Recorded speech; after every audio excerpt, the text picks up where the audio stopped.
펜실베니아주 필라델피아에 가면 십장로교회라는 교회가 있습니다. 굉장히 오래된 교회인데요. 이 교회에서 30년간 섬겼던 개혁주의 대표적인 목회자인 제임스 몽고메리 목사님이라는 분이 계십니다. 그분이 2001년에 발행한 Whatever Happened to the Gospel of Grace라는 그런 책이 있어요. 한국 제목으로는 그냥 개혁주의 서론 이렇게 되어 있는데 이 책을 보면 현대교회의 문제점이 무엇인가 이렇게 얘기를 합니다. 현대교회가 얼마나 세속화되었고 복음에서 떠나 있으며 하나님의 말씀 가운데서 벗어나 있는가 하는 것들을 가르쳐주면서 개혁주의자들이 이야기한 5가지 이 중심, 핵심 가치가 있는데 이 핵심 가치로 돌아가야 된다 이렇게 이야기를 합니다. 이 핵심 가치는 지난번에 한번 제가 말씀드린 적이 있었는데요. 솔라라는 말로 시작을 합니다. 라틴어 솔라. 솔라라는 말은 우리나라 말로 번역하면 오직이라는 말입니다. 근데 이게 이제 솔라라는 단어로 5번이 시작되기 때문에 5가지의 솔라 이렇게 이야기도 합니다. 그걸 이야기하면 솔라 스크립투라 오직 성경으로, 솔루스 크리스투스 오직 그리스도로, 솔라 그라티아 오직 은혜로, 솔라 피데 오직 믿음으로, 솔리데오 글로리아 오직 하나님께 영광을, 이렇게 되어 있는 이 5가지입니다. 근데 이 종교개혁자들이 그렇다면 왜 이 5가지의 핵심 가치를 그렇게 주장하게 되었을까 하는 것입니다. 그걸 잠깐 한번 살펴보도록 하겠습니다. 첫째로 오직 성경으로 라는 말인데, 중세교회 때만 해도 하나님의 말씀은 교회 아래에 있다라고 생각을 했습니다. 왜냐하면 성경을 우리가 얘기하는 27권, 신약성경 27권을 결정한 게 교회 회의를 통해서 이루어졌기 때문에 교회 회의가 이것을 정하지 않으면 되지 않았다라고 생각을 했습니다.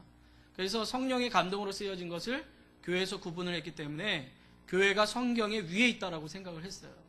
그러니까 교회의 수장이었던 교황은 하나님 말씀 위에 있다고 생각을 한 겁니다. 그래서 구원을 이루는 방법을 제시해 주는 것이 성경이 아닌 교황의 말이 되는 것이었습니다. 그래서 교황의 말을 잘 따르고 사제의 말을 잘 따르면 구원을 받지만 그렇지 않으면 구원을 못 받게 되는 거죠. 그러나 종교개혁자들은 우리의 구원은 교황의 말 한마디로 왔다 갔다 하는 것이 아니고 사제들이 이야기하는 것으로 선포되어지는 것이 아니라 하나님의 진리의 말씀으로만 구원받을 수 있다라는 것을 이야기한 겁니다.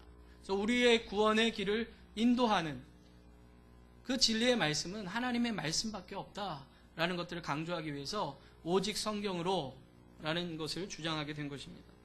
둘째는 오직 그리스도로라고 하는 것입니다. 이것도 마찬가지입니다. 당시의 교회가 성경의 말씀을 제대로 배울 수 없다 보니까 이제 여러 가지 중요한 일들을 하면 구원받을 수 있는 것으로 생각하게 되었습니다. 그래서 예수님이 우리를 위해서 십자가에 달려 돌아가셨는데 그 십자가에 달려 돌아가신 것은 구원의 문을 그냥 오픈만 해준 거예요. 그럼 구원으로 들어가려면 누가 해야 되느냐? 내가 해야 된다는 거예요. 그러니까 그 문을 들어가기 위해서는 뭘 해야 되는가? 헌금도 해야 되고 봉사도 해야 되고 예배도 잘 드려야 되고 내가 나의 공로로 그 길을 들어가야 된다는 거죠. 하나님께서 우리에게 구원의 은혜를 주신 예수 그리스도께서 문을 열어주신 건 절반이고 우리의 노력이 절반이 따라주지 않으면 안 된다는 거예요. 그러나 종교개혁자들은 그것이 아니라고 생각했습니다. 예수 그리스도 그분이 죽으시고 부활하신 그 모든 것으로 구원을 완성하셨다는 거예요. 예수 그리스도가 구원이시라는 거죠. 예수 그리스도 밖에는 구원이 없다는 거예요. 지금도 그래서 카톨릭에서는 구제라든가 선한 행위를 강조할 수밖에 없는 것이 그렇지 않으면 우리가 구원의 길로 들어갈 수 없다라고 믿기 때문입니다. 그러나 우리 개신교들, 우리 개혁주의에 있는 교회들은 그것이 아닙니다. 내 행위가 나를 구원시키는 것이 아니라 예수 그리스도께서 이미 우리를 구원하셨고 우리는 구원받았기 때문에 감사함으로 헌금도 할 수 있는 것이고 예배도 드릴 수 있는 것이고 봉사도 할 수 있는 거예요. 이것은 구원받은 자로서 해야 될 일이지 구원받기 위해서 노력하는 것이 아니라는 것입니다. 세 번째로 오직 은혜로라는 말입니다. 아까도 말씀드린 것처럼 사람들이 이제 나의 공로로 되어야 되는 거니까 하나님의 은혜가 아니고 내가 열심히 해야 된다라는 생각을 굉장히 많이 하게 됐습니다. 그래서 하나님께서 나에게 구원의 은혜를 베풀어 주신 것이 아니고 내가 열심히 노력해야 들어갈 수 있다라는 생각을 하게 됐습니다. 그러다 보니까 더 많은 헌금, 더 많은 구제, 더 많은 종교적인 생활이 아니면 구원을 못 받는다라고 생각을 한 거예요. 여러분, 그때 당시에 사람들이 면죄부라는 걸 팔았거든요. 면죄부는 뭐냐면 이런 겁니다. 헌금통에 내가 그 말을 이렇게 똑 떨겨가지고 땡그랑 소리가 나는 그 순간 나의 영혼이 하늘로 올라가는 거예요. 뿐만 아니라 나의 그 조상들 중에 아직 천국에 못 가신 분이 있으면 내가 그분을 대신해서 헌금을 딱 내면 그것으로 나의 조상들도 천국에 갈 수 있다고 생각한 거예요. 왜 그랬습니까? 교황이 그렇게 얘기했으니까요. 근데 교황은 왜 그렇게 얘기했죠? 자기네들이 그 재물을 착복하고 더 멋진 성전을 짓고 싶은 욕망 때문에 그렇게 사람들에게 이용한 거죠. 그러니까 사람들이 그런 것 때문에 내가 하나님의 은혜로 구원받았다는 생각보다는 내가 뭔가를 막 해야 된다는 그런 생각을 많이 한 거죠. 우리 기독교와 다른 종교의 차이가 뭐냐면 우리 기독교는요, 자력 종교가 아니에요. 내 힘과 내 능력으로 내가 노력한다고, 내가 고행을 한다고, 내가 기도를 많이 한다고, 내가 성경을 많이 읽는다고 구원받는 종교가 아닙니다. 예수님께서 우리를 위해서 죽으셨고 부활하셨고 성령 하나님께서 우리로 하여금 예수 그리스도를 믿게 해주셨고 그분이 우리를 인도해 주신다. 그래서 내 힘이 아니라 하나님의 은혜로 구원받는다라는 종교가 우리 기독교입니다. 근데 다른 종교는 어떻게 하죠? 불교만 해도 내가 스스로 구원받아야 되는 종교잖아요. 그래서 고행도 많이 하고 선도 많이 써야 되고 선도 많이 쌓아야 되고 절도 많이 해야 되고 그렇잖아요.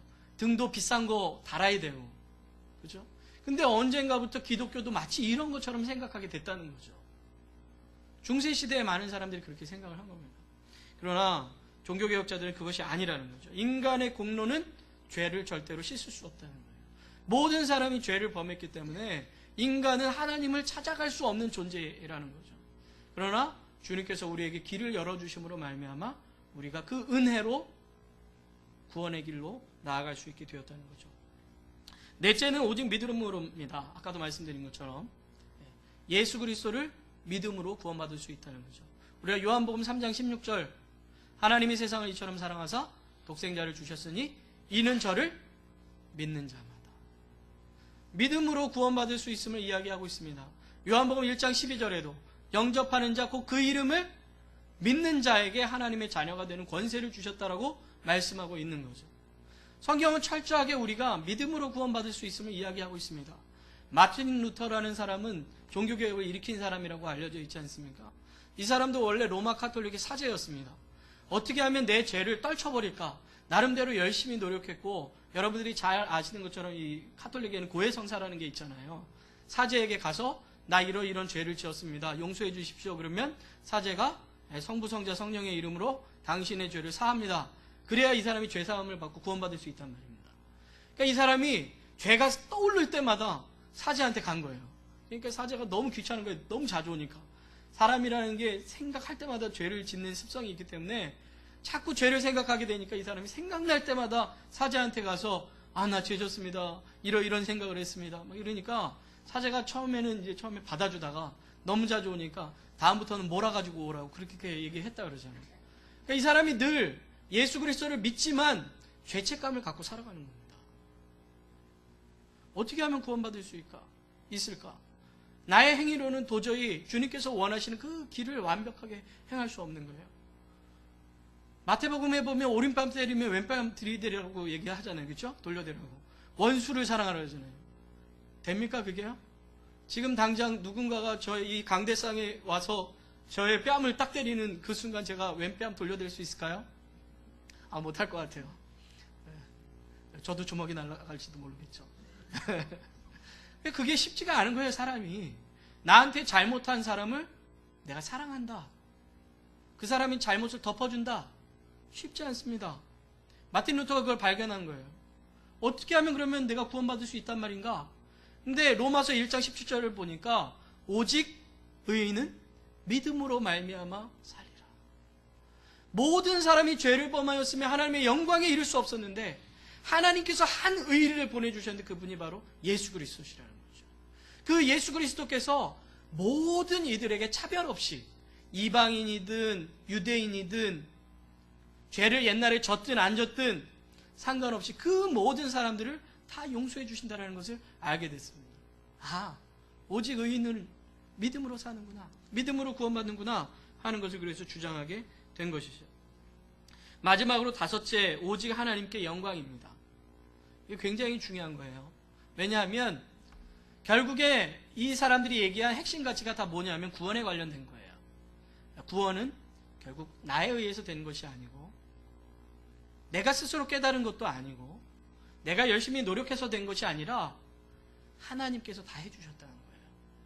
내가 아직 죄인 되었을 때 예수님 보내주셨고, 내가 아직 죄인 되었을 때 예수님이 나를 위해서 죽으셨고, 내가 아직 죄인 되었을 때 그분이 부활하셔서 우리에게 영원한 생명과 하나님의 나라의 소망을 주셨다는 거죠. 뿐만 아니라 내가 예수님을 믿는 것조차도 그분이 우리에게 성령을 보내주셔서 우리로 하여금 마음으로 믿고 입으로 시인할 수 있도록 선물로 주셨다는 거예요. 그래서 은혜인 거예요. 다 하나님께서 해주셨으니까 내가 할 수 있는 건 뭐예요? 오직 하나님께 영광을 돌리는 거예요. 그런데 그 중세시대에는 어떻게 했다고요? 교황이 마치 자기가 하나님인 것처럼 하나님의 영광을 가로챘습니다. 사제들이, 쉽게 말해서 목회자들이 자기가 행한 일이 하나님의 일이 아니라 꼭 내가 능력이 있어서 행한 것처럼 했단 말이죠. 하나님의 영광을 다 가로채고 자기가 마치 하나님인 것처럼 드러낸 거예요. 아니라는 거예요. 모든 인간은 다 똑같다는 거죠. 하나님만이 하나님이시고 우리 인간은 인간일 뿐이시고 그러한 인간을 하나님이 구원해 주셨다. 그래서 하나님께 영광을, 마지막에 그 이야기를 한 겁니다. 이 오직 하나님께 영광을 이라는 것은 굉장히 중요한 표현입니다. 여러분, 그 웨스트민스터 소요리 문답이라고 있는데 그 첫 번째가 뭐냐 하면 인간의 제일 된 목적이 무엇인가 하는 질문입니다. 인간이 무엇을 위해서 살아가야 하는가 하는 질문이죠. 그것에 대한 답이 뭐냐면 하나님을 영화롭게 하고 영원토록 그를 즐거워하는 거라 그래요. 하나님께 영광 돌리고 그 하나님을 날마다 찬양하고 감사하는 거예요. 왜요? 그분이 나를 만드셨고 그분이 나를 구원하셨고 그분이 나의 삶을 평생토록 인도하시고 그분이 나의 영혼을 하나님의 나라에 인도하시며 새로운 생명으로 영원히 하나님 안에서 살아가게 해주실 것을 믿기 때문이죠. 그것이 우리 안에 너무나도 필요한 것입니다. 근데 오늘 성경 말씀을 보니까 바울도 그것에 대해서 확실하게 알고 있었던 것 같습니다. 사실 바울의 모든 삶을 보면 하나님 앞에 감사하는 삶, 오직 하나님께만 영광 돌리는 삶이었던 것을 알 수 있습니다. 왜냐하면 그의 삶 자체가 원래 하나님이 원하시는 뜻과 반대되는 삶을 살았었기 때문에 그렇죠. 예수님을 믿는 사람들을 핍박하기 위해서 다메섹까지 갔지 않아요. 그런데 그 다메섹까지 가는 도상에 주님이 나에게 나타나신 거예요. 그래서 나를 만나주시고 나를 택해주시고 그리고 나로 하여금 변화되게 하시고 하나님의 사람이 될 수 있도록 나를 이끌어 주셨잖아요. 자기는 오히려 주님이 원하시는 뜻과 반대되는데 나를 붙잡아 주셔서 나를 주님의 길로 인도하시는 그러한 모습들을 통해서 바울은 하나님의 사랑에 감사할 수밖에 없었고 자신의 온 삶을 통해서 늘 하나님을 찬양하는 삶, 하나님께 영광 돌리는 삶을 살았습니다. 그것을 디모데서에 보면 디모데에게 편지하는 내용에서 알 수가 있습니다. 디모데전서 1장 13절부터 16절을 보면 이렇게 표현하는데요. 내가 전에는 회방자요 핍박자요 포행자이었으나 도리어 긍휼을 입은 것은 내가 믿지 아니할 때에 알지 못하고 행하였음이라.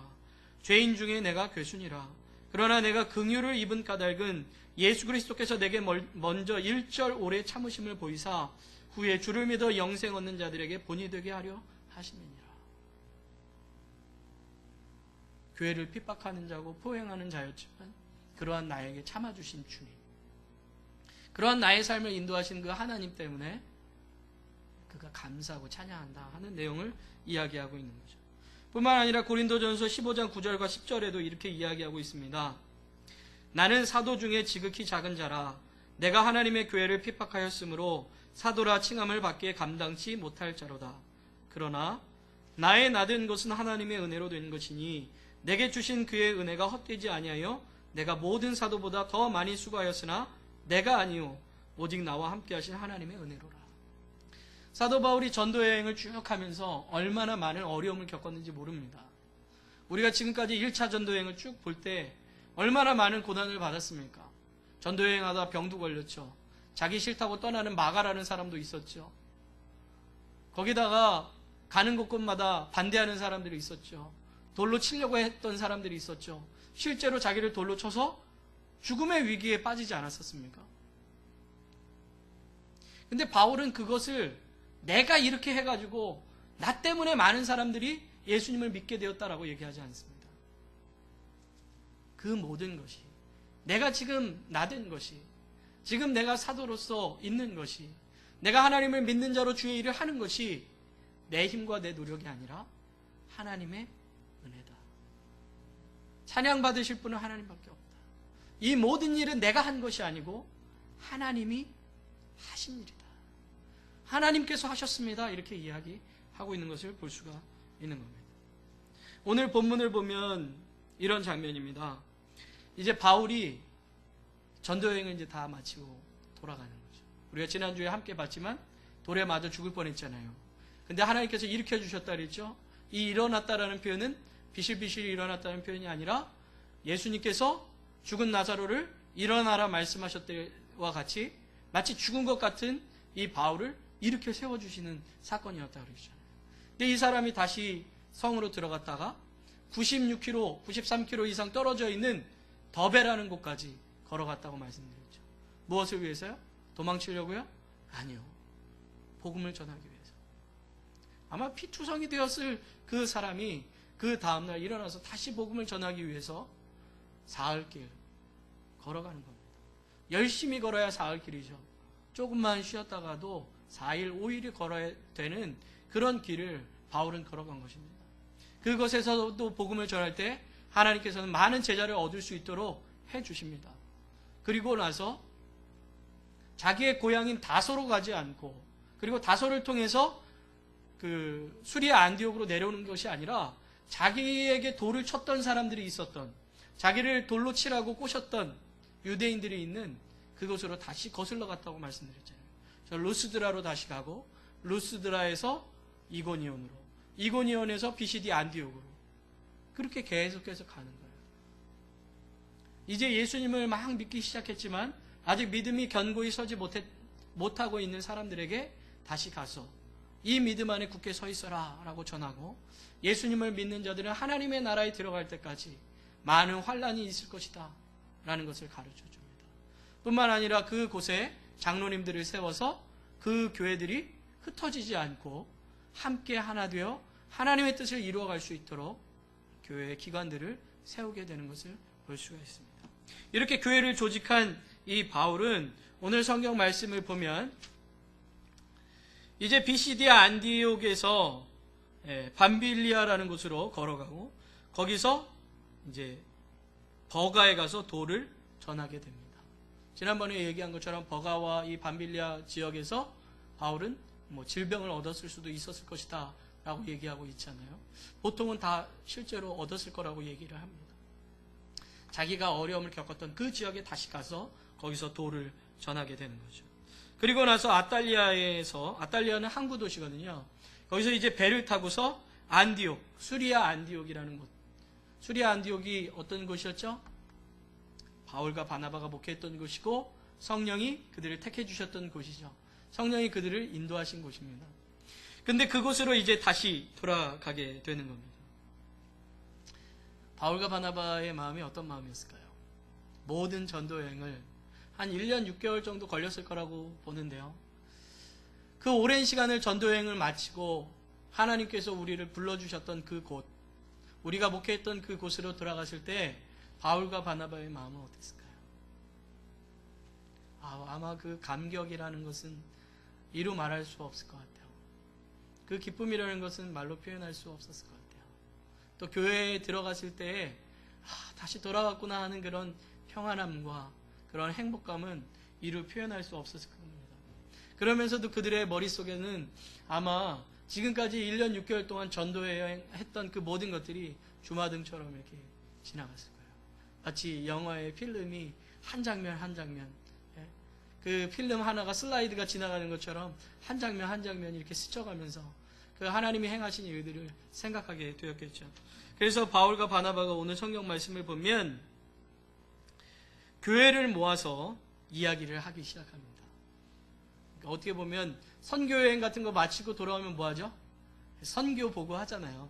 저도 이제 그 괌에 있을 때 괌하고 사이판하고 되게 가깝거든요. 그 비행기로 경비행기로 30분만 가면 사이판이에요. 근데 사이판은 원래 카톨릭 국가인데 워낙 이게 토착화가 많이 돼 있습니다. 근데 이제 거기에 개신교 선교사님이 계셔요. 그 한인들을 대상으로 한 게 아니라 원주민들을 대상으로 한 선교사님들. 저희 교회에서 이제 후원을 하고 있어서 거기에 가서 이제 2박 3일 동안 여름 성경 학교죠. 어떻게 보면 그런 걸 어린이부터 어른까지 성경을 가르치고 또 뭐 찬양도 함께 하고 또 예배하고 또 거기 그 성전을 세우고자 하는 터가 있어서 거기 이제 그 터 닦는 거 나무 뿌리 뽑고 뭐 이런 거를 이제 하고 돌아왔는데 그때마다 이제 사진 열심히 찍어가지고 동영상을 만들어가지고 저희가 돌아왔을 때 찬양도 하고 이렇게 동영상을 쫙 보여주면서 우리 선교 이런 일을 했습니다 이렇게 하고 쫙 보고를 했었죠.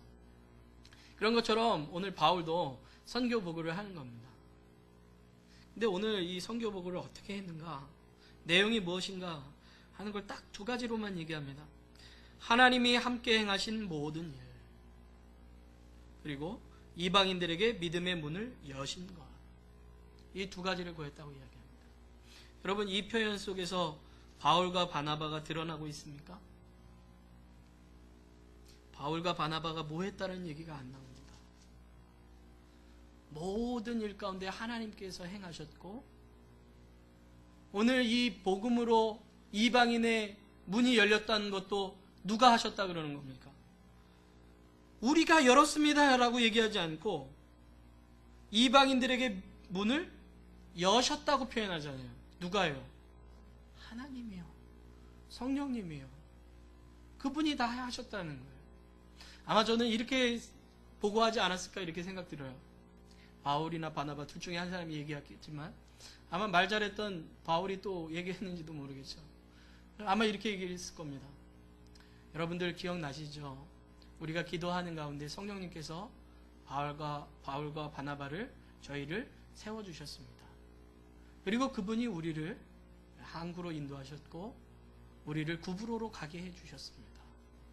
하나님께서는 이 구브로에서 그 곳에 있는 총독을 만나게 해주셨습니다. 서기오 바울이라는 총독이었어요. 그런데 이 서기오 바울이라는 사람 옆에는 점술사가 한 명이 있었습니다. 바예수라는 사람이었습니다.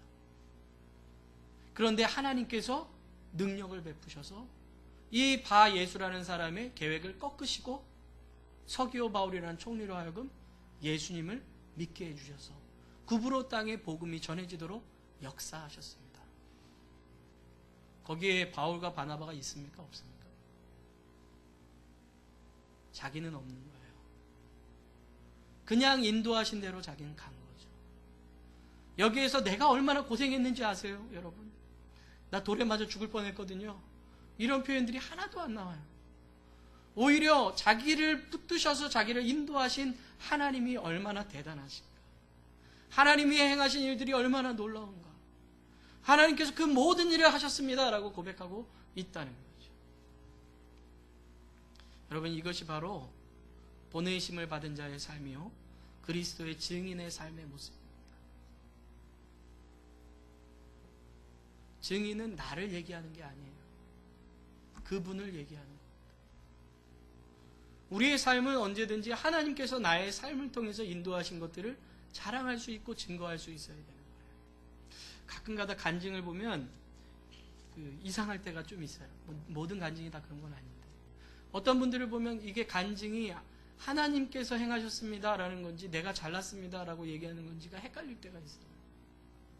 결국에 내가 믿음이 좋아서 내가 기도 많이 해서 내가 뭘 열심히 해서 다 이룬 거니까 여러분들도 그렇게 하세요 이렇게 끝날 때가 많단 말이죠. 나 따라하면 돼요. 이렇게 하는 거예요. 그러나 바울은 지금 그렇게 얘기하고 있는 것이 아닙니다. 그 모든 일을 이루신 분은 하나님이시라는 거예요. 우리의 삶이 그렇게 되어야 된다는 거예요. 우리의 대화가 그렇게 되어야 된다는 것입니다. 여러분, 한번 생각해 보시죠. 여러분의 삶을 인도하신 하나님을 한번 잘 생각해 보세요. 지금까지 나를 이곳까지 인도하신 하나님이 나를 어떻게 인도하셨는가? 어려움 가운데 극복하게 하신 하나님이 계실 수도 있습니다. 또 어떤 분은 그냥 편안하게 인생을 사신 분도 있어요. 그게 얼마나 감사한 일입니까? 일평생 굴곡이 있는 인생도 대단한 인생이지만 사실 그냥 잔잔한 인생도 대단한 인생이에요. 그런데 그 모든 것들 속에서 하나님이 하셨습니다 라고 이야기할 수 있어야 된다는 거죠. 오늘 바울은 그것을 우리에게 보여주고 있는 것입니다. 성경에 보면 수많은 신앙의 인물들이 나옵니다. 여러분 시편을 보면 다윗의 시가 나오잖아요. 근데 다윗의 시를 쭉 얘기하는데 결국에는 다 누구를 증거하냐면 하나님을 증거하는 거예요. 우리가 다윗의 시 하면 대표적인 시가 뭐죠? 시편 23편. 여호와는 나의 목자시니 내게 부족함이 없으리라.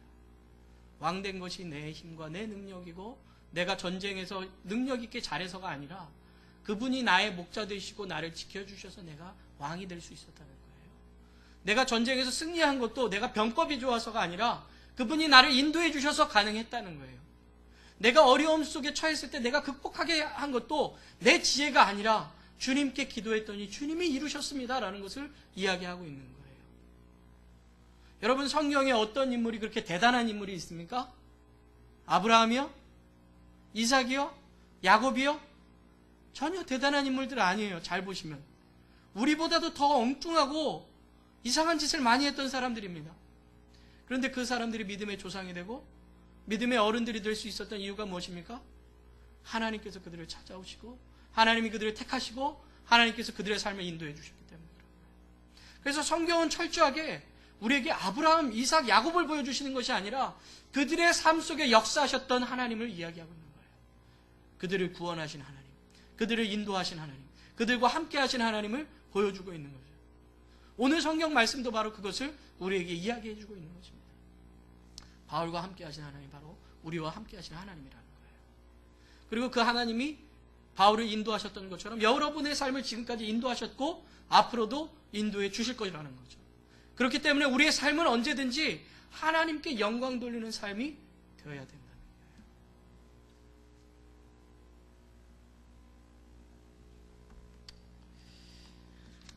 요즘 보면 교회들이 교회 자랑하기 바쁜 교회들이 참 많습니다. 우리 교회는 뭐 이게 좋고 저게 좋고 뭐 프로그램이 좋고 목사들도 자기 자랑하기 바쁜 사람들이 굉장히 많죠. 그러나 주님은 말씀을 통해서 성경을 통해서 또 교회가 그렇게 잘한 일을 통해서 교회가 칭찬받는 것이 아니고 내가 칭찬받는 게 아니고 하나님께서 영광 받으시기를 원하신다는 거예요. 우리의 그 모든 행하는 일들이 하나님께 영광 돌려질 수 있어야 된다는 거죠. 저는 저와 여러분의 삶이 그런 삶이 되기를 원합니다. 우리의 삶을 통해서 하나님께 영광 돌려줄 수 있게 되기를 바라고 우리의 삶을 돌아보면서 사람들에게 자랑할 수 있게 되기를 바라요. 하나님이 나를 이렇게 인도하셨습니다. 하나님이 나를 이렇게 붙들어 주셨습니다. 하나님이 나의 자녀들을 이렇게 인도하셨습니다. 하나님께서 우리의 삶을 지금까지 이렇게 만들어 오셨습니다. 하나님께서 우리 교회를 이렇게 이끌어 주셨습니다. 라고 자랑할 수 있게 되기를 바라요. 오늘 이 바울의 고백들, 바울의 보고가 바로 우리의 입술에 나오는 이야기들이 다 돼서 정말 하나님의 증인들, 예수 그리스도의 증인으로서 삶을 살아가는 저와 우리 교회가 되기를 주님의 이름으로 축원합니다. 기도하겠습니다. 참 좋으신 하나님, 우리 각자의 인생을 한 번씩 돌아보게 됩니다. 얼마나 하나님이 신실한 분이신가, 하나님께서 우리의 삶을 어떻게 인도하셨는가 하는 것을 다시 한번 생각해 봅니다. 하나님, 하나님의 은혜 없이 우리는 구원받을 수 없는 자들이었습니다. 그런 우리를 주님 불러주셔서 예수 그리스도를 믿는 믿음 주시고 성령으로 인쳐주셔서 하나님을 우리의 아버지라 고백할 수 있게 해주셨습니다. 지금까지 우리의 삶을 인도하셔서 우리가 이렇게 한마음 장로교회라는 교회에서 예배드리게 하시고 또 각자의 삶의 터전에서 살게 해주셨습니다. 주님, 그 하나님을 날마다 찬양하며 영광 돌리는 삶이 되게 하여 주시고 하나님이 내게 이렇게 행하셨습니다 라고 자랑할 수 있는, 증언할 수 있는 우리 모든 성도들 되게 하여 주시옵소서. 예수님의 이름으로 기도하옵나이다. 아멘.